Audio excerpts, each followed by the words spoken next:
Hi guys, and welcome to episode 11 of Diary of a Security Consultant, the show where we talk all things security consultants, and specifically security in Ireland.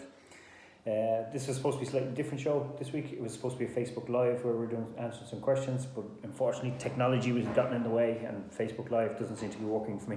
I don't know if it's the internet or what, so we're just going to do it as normal and then we're going to upload to Facebook immediately after this. So like I said, slightly different in that the guys over at Security Jobs Ireland this week had posted a post on Facebook to say that if anybody wanted to ask any questions or anything like that, we'll be happy to answer them on the video this week. We got 6 questions in, so I want to go through those 6 questions and thank you to the people who sent them in and give answers to those, and I'm going to publish this directly to Facebook afterwards, and then the usual YouTube and podcast and stuff like that then afterwards. So I suppose start off with what we're doing this week again. Once again, very, very busy week. Supply chain stuff again, trying to get health-related PPE to the right places for some of our clients moving around the country to people who need it. We're also doing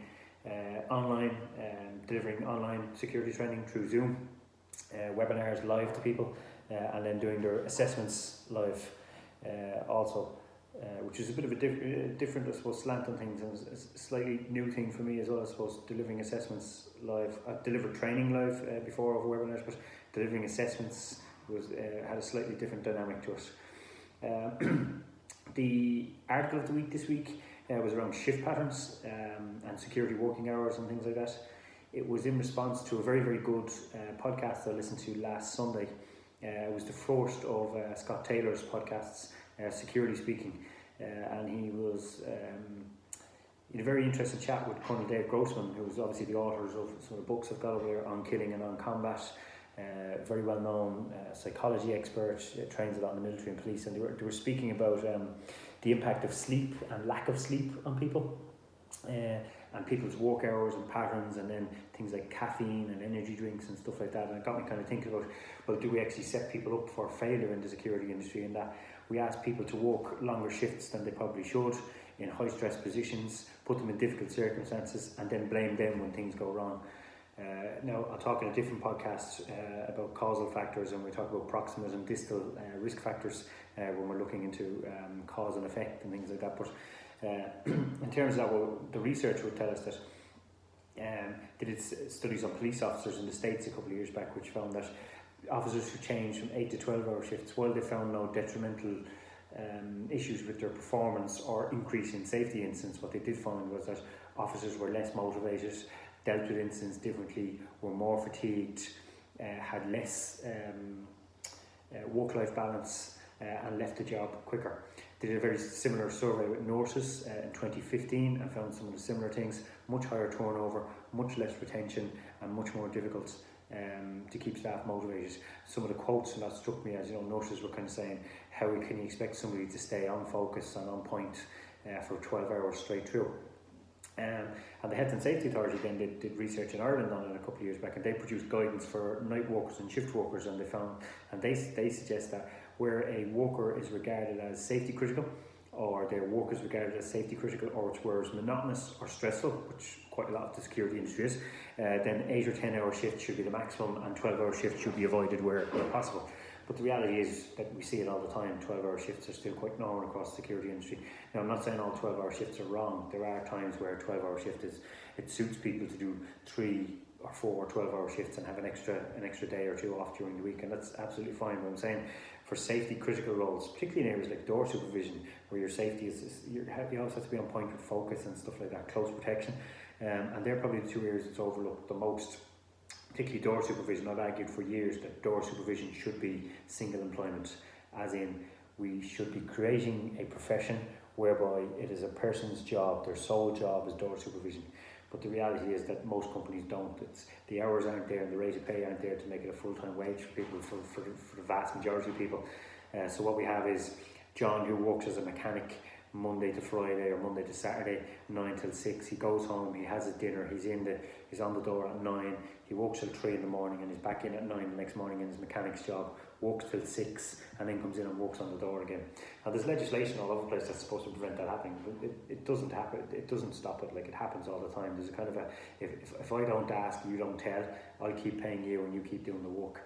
And what happens is then fatigued, decision making isn't where it should be, reaction times aren't where they should be, deals with people differently, and then he's going to eventually make a mistake. Law of averages, balance of probability, and he's going to be blamed for that mistake, when the reality is that he's been set up for failure by the process.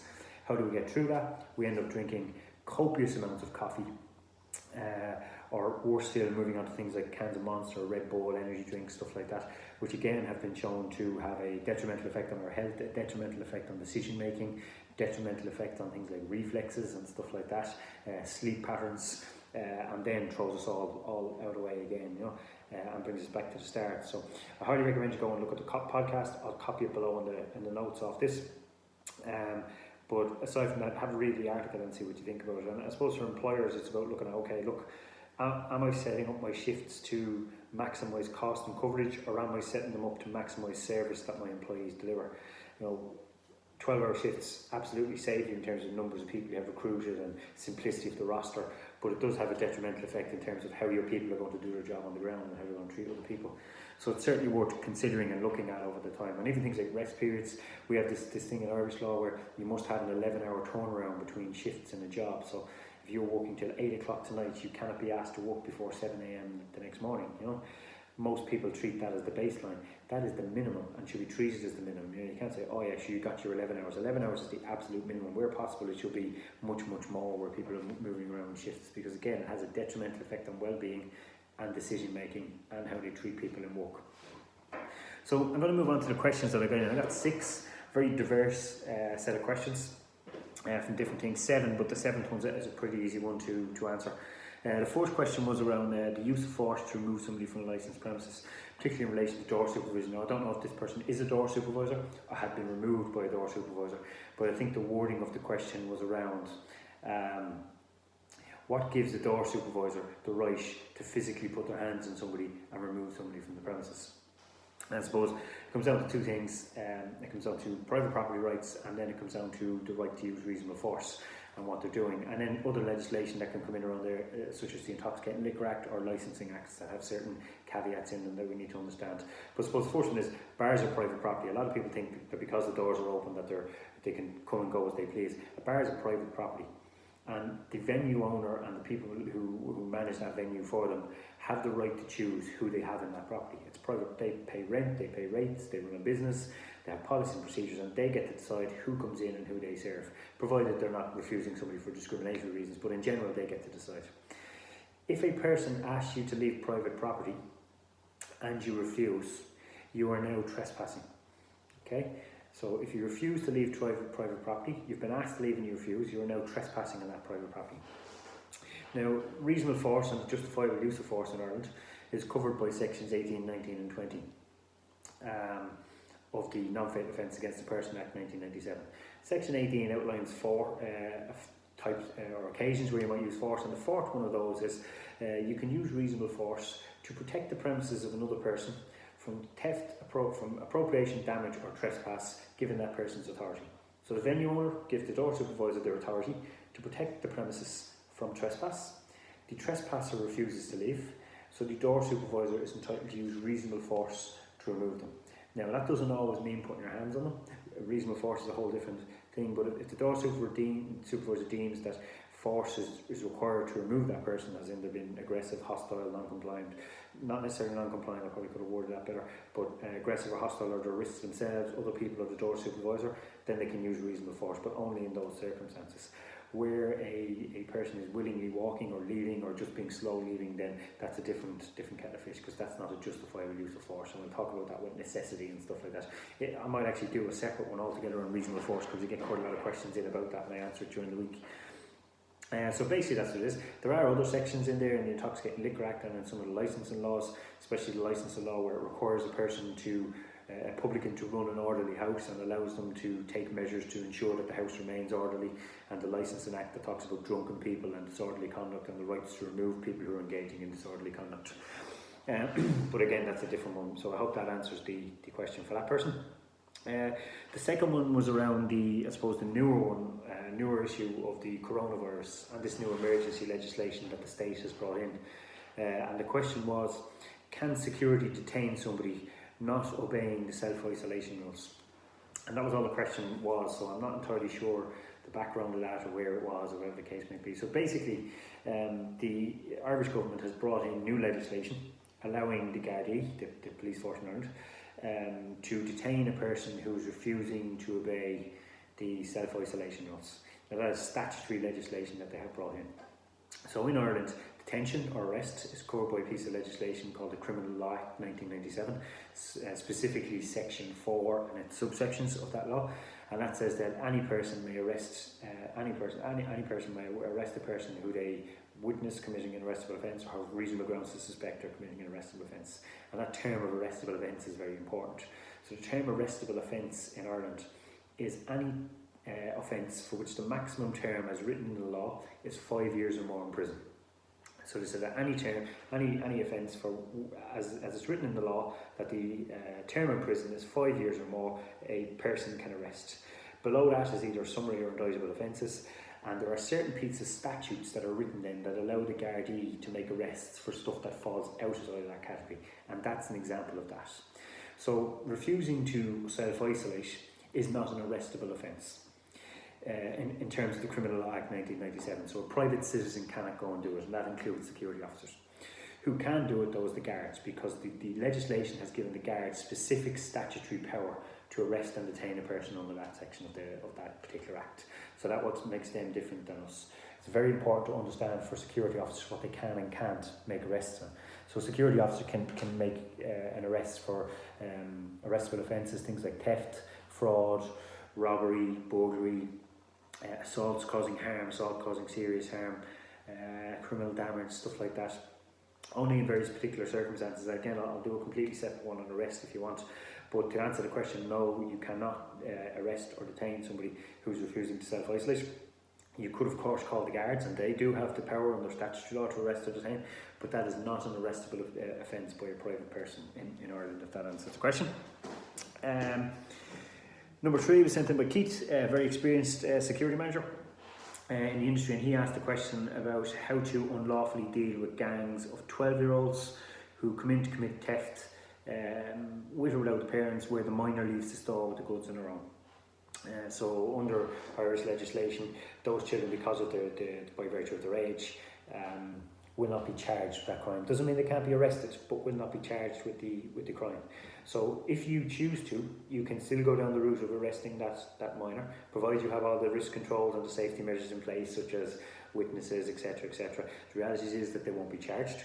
You could also, probably a simpler way, is create a policy where you do not allow children unsupervised into your store. So if they are coming into your store without the supervision, or if you see them being left on their own by a parent at any point and you're viewing that, you can quite easily go up and ask them to leave, or refuse entry to them as they come in.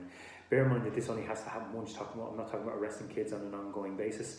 You have the child, you detain them once, or you ask them to leave once. Anytime they choose to come back in after that, you just simply refuse them entry, whether they're with the parent or not. And that would be my goal. That would be my kind of approach to it. I'll have to deal with it once, and then I'll have to go and deal with it then after that.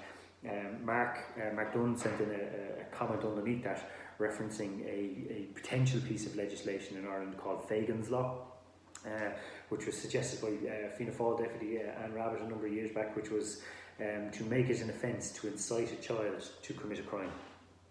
And I thought it was an interesting piece of legislation. Now that piece of legislation has been moved on into the Dáil, and speaking time has been given to it, and if it is passed, or when it's passed, I don't know, will it be, it'll be referred to as the Criminal Law Recruitment of Children to Engage in Criminal Activity Bill 2018, so it has not been passed, and that will make it a crime to incite a child to commit an indictable offence. Now, as I see it, there's been a number of attempts to do stuff like this in the past. One which was to punish the parent for the crime of the child. So if the child's arrested for some crime, it doesn't matter what, that the parent would be fined for it, and that was found to be unconstitutional, because you cannot punish somebody for the crimes of another person. But this is slightly different in that if a person knows should have known or is reckless to whether they knew that their child is committing a crime, or if they're encouraging the child to commit the crime, or any adult is encouraging a child to commit a crime, then the adult can be charged with a separate offence, and the offence is in the incitement. Now, there is going to be legal issues around that, because obviously the burden of proof in a criminal case in Ireland is that the state would have to prove beyond a reasonable doubt that the adult knew that the child was going to commit the actions, or that the adult should have known that the child was going to commit the actions based on what they had said to them. So it's one thing having a law and arresting somebody and charging somebody, it's another thing finding them guilty in a court. So I could see it struggling there. It would be nice if it goes through. That was heard for mention on the summer session in 2019 to start being debated, and I believe it had started being debated. And after that, it seems to have fallen off a cliff. I don't know whether it's stuck at committee stage, whether heads of bills have been drawn up, but it is very much still with the government to decide whether they want to proceed with that piece of legislation. I know it got cross-party support. I know it had been a recommendation for the Child Safety Rapporteur in their report that some piece of legislation go in. Currently, that could be dealt with under a piece of legislation called incitement. But the incitement legislation that we currently have is quite vague, so it will be very, very difficult for the Gardaí to deal with. As far as I'm aware, the legislation was specifically designed around preventing children being used for burglaries, as in sneaking in. But I know it was put to retail excellence at the time, and retail excellence very much welcomed it as being something that they would like to see. But currently, all you can deal with, to go back to Keith's question, was you can deal with the crime as if it was a crime. It is a crime. You can still arrest the child. Will not be charged with the crime in all likelihood. They will be sent into some kind of juvenile diversion program, but you can still arrest if it's a last resort, as in you've tried deterrence, stuff like that. It's not working, the child leads to stuff. You can absolutely still stop them and have them taken away by the guards, and after that point then it gives you the leeway to just refuse entry to them and the parents. Or you could, like I said, create that policy of no unsupervised children. If they're moving X amount away from parents, you tell the parents you need to supervise your kids, or you need to take them out of the store, or whatever the case might be. So I hope that answers the question. So that was questions 3 and 4 in together. Question 5 again came back to the coronavirus stuff, and it was around should security staff outside shops doing the crowd counting and stuff like that be issued with the surgical or the dust masks and gloves and PPE. My answer to that is coming twofold. I'm not a medical professional. I wouldn't seek to give clinical guidance to anybody, but I have done a lot of medical training. I have done some training in relation to pandemic risk management and crisis management, and I've done a significant amount of training in risk management, overall management of risks. And what I would say to you is, in my opinion, if it was just crowd counting, then the last thing that should be given is the masks and the gloves, because they are not a substitute for everything else. And this is just my opinion. If I was putting guys in there, you can disagree if you want. If you are maintaining what you're asked to maintain, social distancing and hand washing and hand sanitizing, then PPE such as gloves and masks are secondary to that. If you want to then go on and issue them on top of that, absolutely fine, but they are not a replacement. And I spoke about this last week already. I see security staff standing outside shops. They've got gloves on, they've got masks on, and they're standing 1.5 feet away from a person, pointing out where they want them to go. You know, if you're maintaining social distance, or they're coming into physical contact with doors and trolleys and stuff like that, and then they're going and meeting the next customer and another trolley, still while wearing the same thing. The mask does not stop you picking up; it just stops you transmitting it. The types of masks that you are using, if you do have it. And as long as you are maintaining social distancing, you have any danger of picking it up anyway. The gloves only work if you're going to change the gloves every single time you put your hands on a surface. So for me, if you're talking hierarchy of risk control, eliminate the risk, can't do that. Reduce the risk, isolate the risk, control the risk. So put in place distance, barriers, stuff like that, and only after that is in place should you put gloves and masks and things like that in place, because the gloves and the mask is the final barrier, you know. It is my opinion, no, you shouldn't. I think it gives the wrong impression for the store. I think it gives the wrong impression to customers, and I don't think it gives you any valid protection if you're not following the other stuff anyway. If you aren't following social distancing, the glove and the mask won't do you any good, because you're still getting stuff on the gloves, you're not changing them, you reach up and touch the mask, you could still be passing on germs or virus. So it's kind of irrelevant to me, and that would be my opinion. If it makes some people feel better, that's fine, but don't call it safety reasons and don't call it risk management, because that's not what it is. Number 6, and the second to last one, I suppose, will the new security licences have an end date of 3 months, or how will it end? So for those who aren't familiar with it, recently the Private Security Authority in Ireland were requested to relax their licensing criteria for static guards, with the view that, well, the training companies can't train new guards at the minute because they can't, because of social distancing, etc. So what they're going to do is allow people to apply for licences, do their Garda vetting or the police vetting, work for 3 months, and after that 3 months come back and do the training course. And they're saying that their licence will be void after 3 months. However, to my knowledge, the licence that is issued will be a 3-year licence, the same as everybody else's licence. So the onus is going to be on the regulator at the end of it to go back to all of those licences that they've issued within that 3-month period and say, show me your training cert, throw me your training cert, show me your training cert, or revoke your licence. And even if they revoke the licence, they are then relying on the person to give it back. Now, under the Private Security Services Act, it's an offence not to give it back. However, whether they go out looking for that person to do it is again beyond me, how they go and find them. So it's going to be a significant amount of work for the regulator and for companies to make sure that after the 3 months come up, because basically if the regulator doesn't do their job and you still employ somebody who doesn't have the training after the 3 months, it's the company who gets the fine, it's the company who's in trouble. So I can see the regulator just passing everything off onto the company when it comes on. But to answer the question, no, they won't have a 3-month duration date. They will have the full 3 years, and the onus will be on the employer and the regulator to get back in touch with that person to make sure that they have done their training and get the training certificate off that person. So that was the 6th question.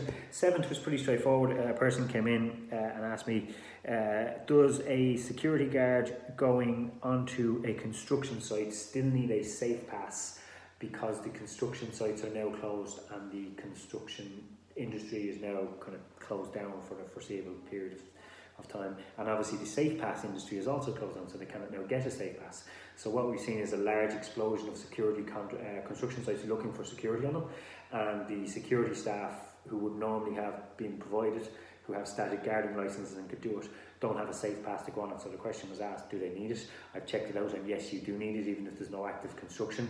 There's still construction ancillary activity going on, there's still equipment, there's still scaffolding up, there's still building and equipment, there's still electrical issues. So yes, you do still need a SafePass even though the site is closed. So I hope that answers the question. How you're going to get that is beyond me. It's extremely difficult.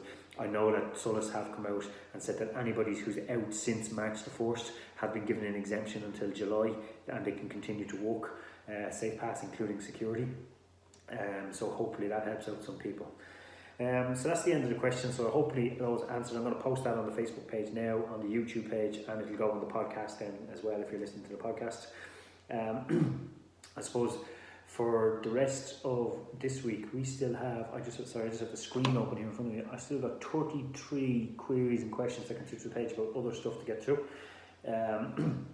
We're also launching a charity drive this week, which we put on the page. I started this week actually for the Lower Lynn Hospice, which is a children's hospice for terminally ill children, to help them with terminal illnesses, etc., and with medical costs.